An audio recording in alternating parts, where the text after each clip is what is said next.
안녕하세요. 국어작품 요약소 지연쌤입니다. 오늘의 작품은 22년 개정 중학국어 1학년 2학기 비상 박영민 교과서에 수록된 복타러 간 총각이라는 작품입니다. 설화라서 저자는 따로 알려져 있지 않습니다. 그럼 이야기를 들려드릴게요.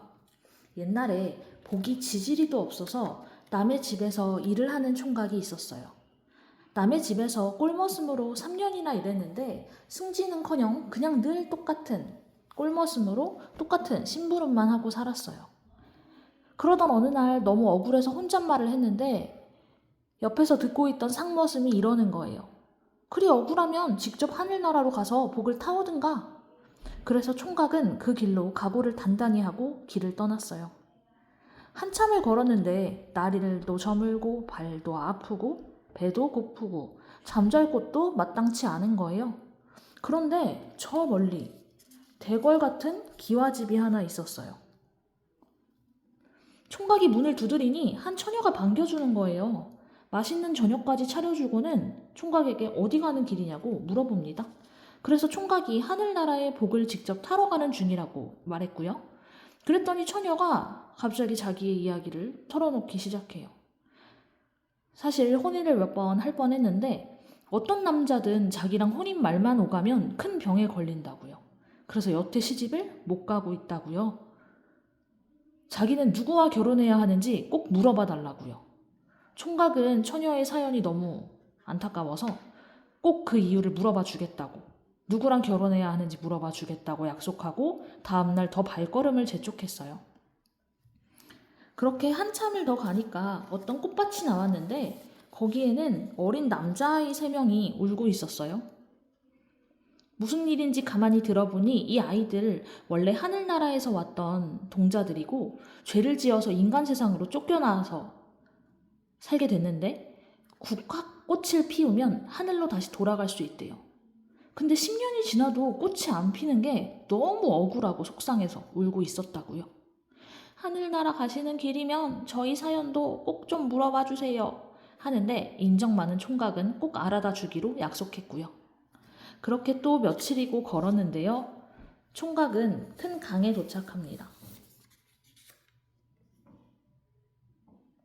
강에는 배도 없고 강도 넓고 깊어서 어떻게 건너야 하나 고민을 하고 있는데 옆에서 낚시를 하고 있던 수염 하얀 노인이 먼저 물어봐요.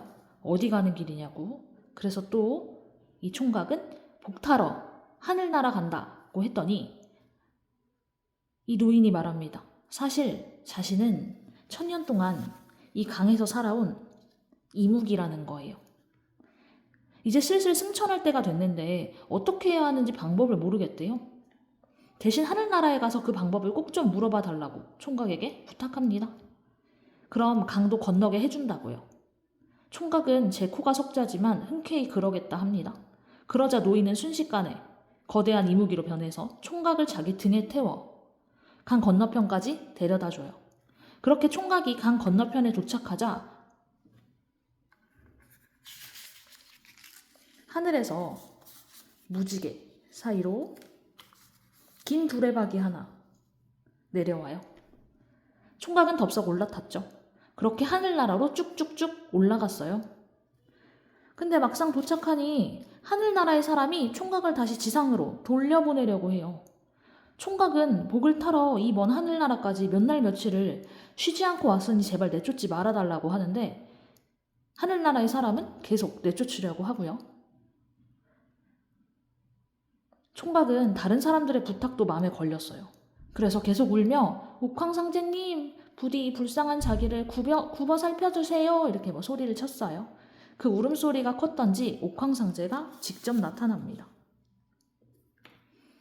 지지리도 복이 없다는 총각에게 복을 주려고 복주머니를 열어보는데 복주머니가 비어있네요. 그래서 옥황상제는 그 대신 다른 부탁을 들어주기로 합니다. 그래서 총각의 3가지 질문에 답해주기로 해요. 총각의 첫 번째 질문. 저 아래 큰 강에서 1000년을 산 이무기는 왜 승천을 못하나요?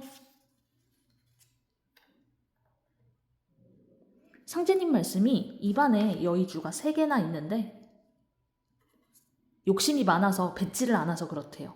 2개만 뱉으면 당장 용이 되어 승천할 수 있다나요? 두 번째 질문. 국화꽃밭을 가꾼 동자 3명은 왜 국화꽃을 못 피우는 건가요? 이 질문에도 옥황상제님은 대답을 해줘요. 꽃밭 깊은 땅속에 금덩이 3개가 박혀 있어서 국화가 영양을 제대로 못 받아서 못 피는 거래요. 그 금덩이만 파내면 금방 필 거라네요. 세 번째 질문. 혼인 말만 나와도 남자가 큰 병에 걸리는 기와집 처녀는 왜 그런가요? 옥황상제님은 제 짝을 못 만나서 그렇다며 그 처녀는 금덩이 3개와 여의주 2개를 가진 남자를 만나야 100년 해로할 수 있다고 말해주셨어요. 그렇게 총각은 비록 본인의 복은 하나도 못 탔지만 다른 사람들의 고민 해결책을 모두 알아내 옥황상제님께 절하고 다시 두레박을 타고 인간 세계로 내려와요. 이제 해결책을 알려주러 가야죠. 하늘나라에서 가까운 순서대로요. 첫 번째로 강 건너 노인을 찾아가 이무기 승천 방법을 알려주었고, 그러자 너무 고마워하면서 이무기는 여의주 2개를 총각에게 선물합니다. 그러자 정말로 천둥이 치고 번개가 치고 비가 쏟아지더니 이무기가 용이 되어 승천하게 돼요. 그 다음엔 동자들을 찾아가 꽃밭에 금덩이가 묻혀 있다고, 파야 한다고 알려주고 같이 땅을 팠어요. 정말로 그 땅에는 금덩이가 3개 나왔고요. 동자들은 고마워하면서 그걸 총각에게 주고 하늘나라로 다시 올라갔어요. 이제 금덩이 3개, 여의주 2개를 가진 총각이 마지막으로 찾아간 곳은 그 기와집 처녀가 사는 마을이었어요. 처녀는 대문 앞에서 기다리고 있었고요. 그 조건을 이야기하자 처녀는 그런 조건을 다 갖춘 총각이 어딨냐며 울어요.